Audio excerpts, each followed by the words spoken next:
Our second TVT, this is dual side, and we have currently to the right side of the map in the red color. It is FXO's tree, down a game. He is facing a player on the prime team. He is facing Byun, aka Ghost King. And yeah, one map, 1-0 lead for Ghost King, playing really well here. And I'm really curious what you're going to see on this map. This is a map that I don't really like all this much, but we have a lot of aggression. And as a Terran player, you can start with the 1 barracks expand. You can also go for gas first, take just a quick lead in tank and go for whatever. You can start with the drop with a few Marines and 1 medivac. You can go for the Hellions, or you can just go for a Banshee build. So this map offers a lot of variety. Yeah, you're exactly right. This map, I think, is my favorite matchup on this map is TVT for sure. Because of how it develops. It has an interesting late game with the watchtowers, with sensor towers and things like that. The bases are so well spread that you can do all sorts of harassments with drops, for example, with just simply Marine Marauder run-bys. It's a map where bio and mech are very good choices. You know, a lot of people argue that mech is obviously the better choice, but I don't know. On a map like this, bio seems to be good. I actually spoke with Polt again recently, asking him about why do you never go mech? You literally never do it. You always go for, at the very most, Marine tank. Very rarely do you make more than 1 factory, if never ever more than 2. And he said, I don't know. I just don't like it. Before he said it was because mech was too hard. But now he's just saying, I just don't like it. I don't feel comfortable. So just wanted to give you guys that little bit of insight. Been hanging out with TSL guys quite a lot recently. Talking about that. A second gas going down here for Tree. And that very usually means Cloak Banshees, but in this case he's doing a Reaper opening, and he shows the second gas to the SCV. This is almost certainly a fake. I don't know. What is this? I'm a little bit weirded out myself at this point. If you get the second gas and then you show it, I mean, at this time with the add-on at the barracks, you already know that's probably going to be Reapers. But the second gas is a little bit out of the ordinary. Will enable him to get the factory very soon. And with the Reaper opening, what you usually do is transition into an expansion. Yeah, usually. And the second gas just does not make sense. He keeps clicking on the SCV keeps clicking on. I noticed that Ghost King is literally clicking. You can see this when you're on your observer. He keeps clicking on the tech lab. He's like trying to find. He's like, are you getting fast stim? Like, what is going on? And it is just going to be a command center.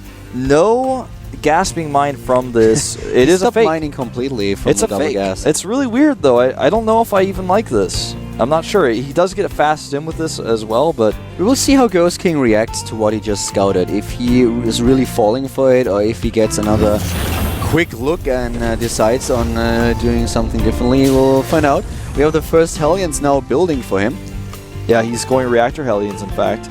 He's actually positioning his Marines and also the SCV so that he can intercept the Reaper as soon as it arrives, but he walks into the wrong direction. Yeah, that's so smart actually by Tree to just walk up the ramp, because that's the last place the Marines are going to expect. Does end up blocking him just barely though. Double barracks now coming up for Tree, who starts to research Stim and has an expansion on his way. We've seen this earlier. So here comes the starport for Byun. Yep.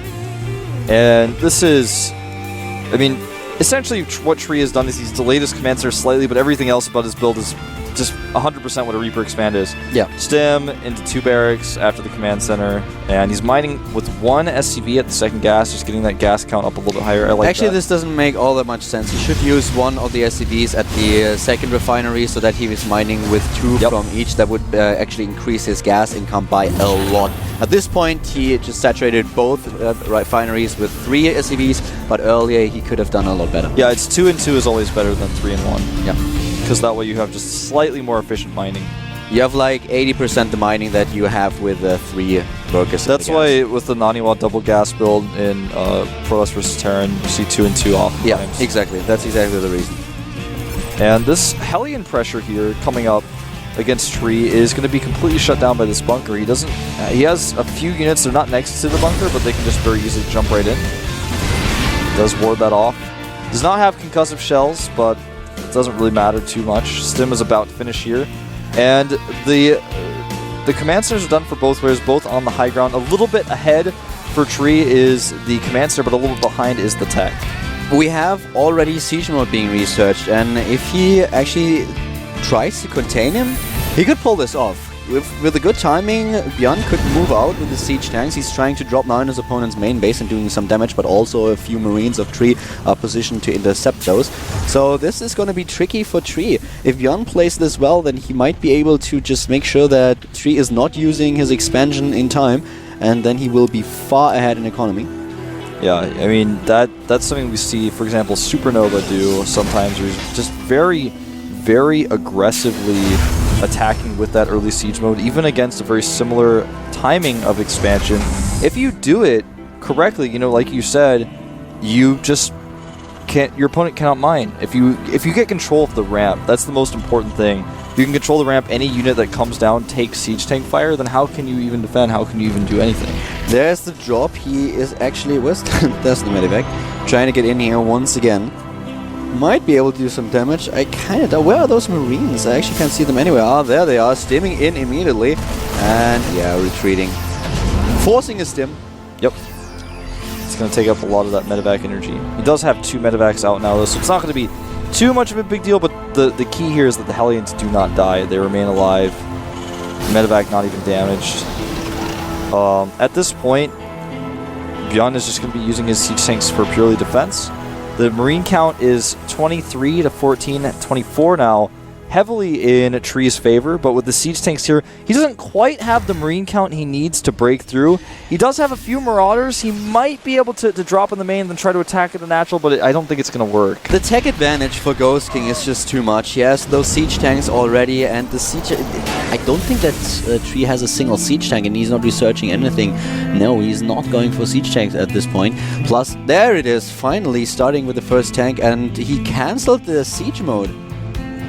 He just started the siege mode and is now building double medivacs, so he will delay siege mode even a little bit longer, And here comes the drop into the main base. Not enough Marines present. There's no combat shields for Ghost King, and he's actually going to lose a lot here. In fact, and there's no stim. He's going to lose his stim as well, or rather his combat shields.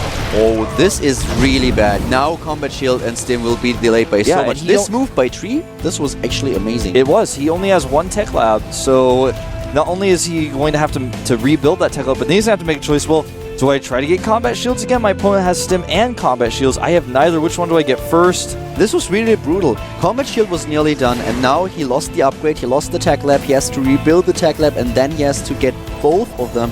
And this is a really bad situation for Byun suddenly. He was looking pretty good with this tech lead that he had with all these siege tanks, but now he can't use his Marines efficiently because he knows that his opponent already has the double upgrades, and he doesn't have anything. He tries to get stim a bit sooner. He's not researching combat shield, and a very tricky situation here for Ghost King. Yeah, I mean, he lost that stim and combat shield upgrade, but again, he does have the siege tanks, and for defensive purposes, that's going to be enough for him to hold on here, as long as he continues to position his Marines correctly in his main as he is now, and he will eventually be able to get those upgrades out. In fact, he made a second tech lab just because he's like, well, I absolutely have to have these upgrades, so he's starting both at the same time. So it does help him a lot. In fact, it's perfect for what Tree is doing now, which is taking the top left base hidden. Because there's no way that Ghost King, even if he finds out about it, can go up there and stop him. There's absolutely no way. Not without stim, not without combat shields. And let's be honest about it, at this point he's not going to scout over there. No. He's actually going to find himself contained here fairly soon, I think, because Tree is starting to build siege tanks. He does have this huge presence. He's going to try to siege up, pick off, for example, the reactor on the starport, and start elevatoring units into the main. This could be really bad for Byun here. He's trying to get in there, and with the siege tanks on the low ground, he might actually be able to pull it off and just drop in, but we have 1 siege tank just trying to make sure that this is not going to happen. He's picking them off. Nice. Well done by Byun. Yeah, you know what's so funny is a lot of times people will put a siege tank into multiple other siege tanks' range, and then like they'll try to save it by unsieging it, but it's like, no man, you should at least get 1 more volley off. You're not saving that siege tank. I love the double sensor tower that we have. Just so smart in TVT to get these sensor towers. Basically in every matchup they just pay off over time. If you're able to dodge 1 drop because of it, to defend against 1 drop, then the sensor tower already paid off. That's true. It's only 150 gas, but it has so much utility. He can even see the drop that almost went off in his main base. You can see all the units there, exactly how many units have been unloaded. Very valuable information. Now Tree's not going to know if he takes a third base or not, but I like, again, that Tree has taken this top left base. He's dropping mules there. Did just one of those sensor towers die? Didn't he have two? Did I just imagine that on the minimap? No, he definitely had two. I suppose one died. I don't know how that happened. How? Was it damaged? A small drop. Small drop just actually walked on the ground. No, but that just came in. It didn't kill the sensor tower. Huh. It must have been damaged in an earlier engagement and just burned down. Really weird. That must be it. There are a lot of siege tanks here for Byun, and he does have the smaller actual ground army. Both players do have 1-1 upgrades. He has a smaller ground army, but the siege tank support, he can just bully Tree back. And now Tree's going to find himself under siege fire. He's going to be having to deal with this flank. And this time, Byun has the better siege tank count, and he's going to be able to push through here. One siege tank gets targeted down, only gets one volley off, and this is a terrible engagement for Tree. He needs to get out of here. This is a horrible engagement, and we already have Ghost King getting a better upgrade lead because he's on 2-2. He's flanking here as well. He's going to get the factory.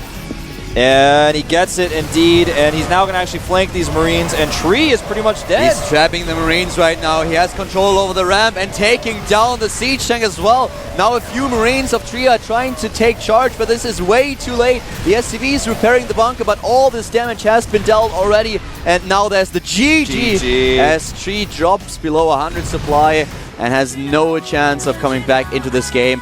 Ghost King, he takes it 2-0. Yeah, well done by Ghost King. Playing from behind, really, especially after losing that Tech Lab in the second game. Did very, very well with his first two Mirage in the first game, and outclassed Tree, something that probably most people predicted to see. But Tree is someone we will see again. He's not out of Code, so we'll see him next season. Now, up next, we have Puzzle against Creator, one of the most anticipated matches of the night. So look forward to that. We'll be back in just a few minutes.